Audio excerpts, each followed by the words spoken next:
కోల్కతా అత్యాచారం కేసులో మరో అప్డేట్ ఇది విన్నాక మన చుట్టూ ఉన్న మనుషులను అనుమానించాల్సి వస్తోంది. సో జాగ్రత్త, ఎందుకంటే అంత డిస్టర్బింగ్గా ఉన్నాయి ఇందులోని మ్యాటర్స్. అత్యాచారం కేసులో మెయిన్ అక్యూజ్డ్గా ఉన్న సంజయ్ రాయ్కు పాలిగ్రాఫ్ టెస్ట్ నిర్వహించింది కదా సిబిఐ. ఈ విచారణలో మరిన్ని కీలక విషయాలతో పాటు దారుణాల గురించి కూడా తెలిసింది. అవేంటో ఇప్పుడు తెలుసుకుందాం. ఆర్జీకర్ హాస్పిటల్స్లో జరిగిన అత్యాచారానికి కారణం ఎవరు? ఈ ప్రశ్నకు తానే అని సమాధానమిచ్చాడు Sanjay Roy. According to CBI ఇది రెండోసారి అతను నేరాన్ని అంగీకరించడం. బట్ ఈ హత్యకు ముందు ఏం జరిగింది అనే దానిపై విచారణలో ఫోకస్ చేసింది సిబిఐ. పిన్ టు పిన్ అసలేం జరిగిందో ఇప్పుడు చూద్దాం. ఆగస్టు 8 అంటే ఈ దారుణం జరగడానికి ఒక రోజు ముందు రాయ్ ఆర్జీకర్ హాస్పిటల్కు తన ఫ్రెండ్తో కలిసొచ్చాడు. అదే హాస్పిటల్లో అడ్మిట్ అయిన తన ఫ్రెండ్ తమ్ముడు గురించి తెలుసుకోవడానికి వచ్చారు ఆ ఇద్దరు. ఆ తర్వాత రాత్రి 11:15 హాస్పిటల్ నుంచి బయటకు వెళ్లిన ఇద్దరు మద్యం తాగారు. రోడ్డు పక్కన వైన్స్లో లిక్కర్ పర్చేస్ చేశారు. అక్కడే అంటే రోడ్డుపైనే తాగేశారు. ఆ తర్వాత సోనాగచి ఏరియాకు వెళ్లారు. సోనాగచి అనేది ఓ రెడ్ లైట్ ఏరియా. మరి అక్కడేం జరిగిందని ఎగ్జాక్ట్గా తెలియదు, కానీ అక్కడి నుంచి చెట్ల ఏరియాకు వెళ్ళారు. చెట్ల అనేది మరో రెడ్ లైట్ ఏరియా. అక్కడికి వెళ్ళారు. అక్కడికి వెళ్లే సమయంలో కూడా ఇద్దరూ కలిసి ఓ మహిళను వేధించారు. అక్కడ రాయ్ ఫ్రెండ్ ఓ మహిళతో సెక్స్ చేశాడు. రాయ్ మాత్రం తన గర్ల్ ఫ్రెండ్తో వీడియో కాల్లో మాట్లాడారు. రాయ్ తన గర్ల్ ఫ్రెండ్ను న్యూడ్ ఫొటోస్ అడిగాడు. ఆమె కూడా పంపింది. అక్కడి నుంచి ఇద్దరూ కలిసి మళ్ళీ హాస్పిటల్కు తిరిగొచ్చారు. రాయ్ 4th ఫ్లోర్లో ఉన్న ట్రామా సెంటర్కు వెళ్ళాడు. ఆ తరువాత 3rd ఫ్లోర్లో ఉన్న సెమినార్ హాల్కు వెళ్ళాడు. ఇది తెల్లవారుజామున 4:03 జరిగింది. ఆ తరువాత అక్కడ నిద్రిస్తున్న డాక్టర్పై అఘాయిత్యం చేశాడు. ఆ తర్వాత అక్కడి నుంచి తన ఫ్రెండ్ ఏఎస్ఐ అనుపమ్ దత్తా ఇంటికి వెళ్ళాడు. అక్కడి నుంచి తన ఇంటికి వెళ్ళాడు. ఇవి పాలిగ్రాఫ్ టెస్ట్లో సంజయ్ చెప్పిన కొన్ని విషయాలు. అతను నేరాన్ని కన్ఫెస్ చేయడం ఇక్కడ నార్మల్ విషయమే, కానీ అతని నేచరే ఇప్పుడు కాస్త టెన్షన్ పెట్టేలా ఉంది. సంజయ్ చెప్పిన విషయాలను చాలా వరకు ఇప్పటికీ కన్ఫర్మ్ చేసుకుంది సిబిఐ. సంజయ్ అతని ఫ్రెండ్ మహిళను వేధించే విజువల్స్ సీసీ కెమెరాలో రికార్డ్ అయినట్లు గుర్తించారు. అంతేకాకుండా ఫోన్ లొకేషన్స్ ఆధారంగా వారు ఎప్పుడెప్పుడు ఎక్కడ ఉన్నారనేది కూడా తెలుసుకున్నారని తెలుస్తోంది.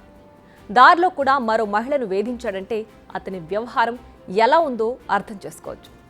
సో తాను అమాయకుడంటూ చేస్తున్న వాదనలు ఉత్త కథే అని తేలిపోతోంది. అయితే ఇదంతా చెప్పడానికి ముందు సంజయ్ చాలా బుకాయించాడు. తాను అక్కడికి వెళ్లేసరికి ఆ అమ్మాయి చనిపోయిందని అంటున్నాడు. ఆమె డెడ్ బాడీ చూసి తాను అక్కడి నుంచి పారిపోయానని చెప్పాడు. అసలు తాను ఆ సమయంలో అక్కడ లేనేలేనని, ఫలానా వారిని కలిశానంటూ బుకాయించేందుకు ప్రయత్నించాడు. చాలాసార్లు అధికారులను తప్పుదో పట్టించాలని చూశాడు.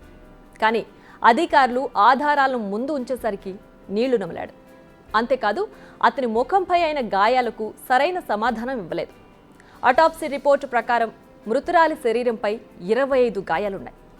ఈ దారుణం నుంచి తప్పించుకోవడానికి చేసిన ప్రయత్నంలో బాధితురాలు సంజయ్పై దాడి చేసినట్లు తెలుస్తోంది. ఆ క్రమంలోనే అతనికి గాయాలైనట్లు అధికారులు అనుమానిస్తున్నారు. అంతేకాకుండా సంజయ్ రాయ్ ఫోన్ చాలా ప్రశ్నలకు సమాధానాలు చెబుతోంది అంటున్నారు సిబిఐ అధికారులు. ఎందుకంటే అందులో ఉన్న డేటాను రీట్రీవ్ చేసినప్పుడు చాలా పోర్నోగ్రఫిక్ కంటెంట్ ఉన్నట్లు తేలింది. అది కూడా మనం ఎక్స్ప్లెయిన్ చేయలేని విధంగా ఉంది. అంటే మీరే అర్థం చేసుకోండి. 4 పెళ్లిళ్ళు, అందులో 3 సంజయ్ తీరుతో పడలేక విడిపోవడం, మళ్ళీ ఇప్పుడు గర్ల్ ఫ్రెండ్, ఇవన్నీ చూస్తుంటే మామూలుగానే సంజయ్ తీరు అనేక అనుమానాలకు తెరలేపుతోంది. నిజానికి సంజయ్ ఇలాంటి వాడని ఎవ్వరికీ తెలీదు. ఇప్పుడు సిబిఐ స్థాయిలో విచారణ జరుగుతుంది కాబట్టి ఈ విషయం వెలుగులోకి వచ్చింది. లేదంటే ఎప్పటికీ సంజయ్ దారుణాలు వెలుగులోకి వచ్చేవి కావు. అందుకే మేకవన్నె పులిలా మన మధ్య తిరుగుతున్న సంజయ్ లాంటి వారితో జాగ్రత్తగా ఉండాలనేది. మళ్ళీ సిబిఐ విచారణ విషయానికి వద్దాం. పాలిగ్రాఫ్ టెస్ట్ కేవలం సంజయ్కి మాత్రమే కాదు, మెడికల్ కాలేజ్ మాజీ ప్రిన్సిపల్ సందీప్ ఘోష్, మరో 4 జూనియర్ డాక్టర్లు, సంజయ్ లాంటి మరో వాలంటీర్కు కూడా నిర్వహించింది సిబిఐ. అయితే వారు విచారణలో ఏం చెప్పారన్నది చాలా గోప్యంగా ఉంచుతున్నారు. ఇప్పుడు మనం డిస్కస్ చేసిన విషయాలు కూడా చాలా తక్కువ మాత్రమే. సో ఇలా ఇంకా చాలా విషయాలు వెలుగులోకి రావాల్సింది. ఈ కేసులో అనేక లూప్ హోల్స్ జరిగాయని ఇప్పటికే సిబిఐ గుర్తించింది. అదే విషయాన్ని సుప్రీంకోర్టుకు కూడా చెప్పింది.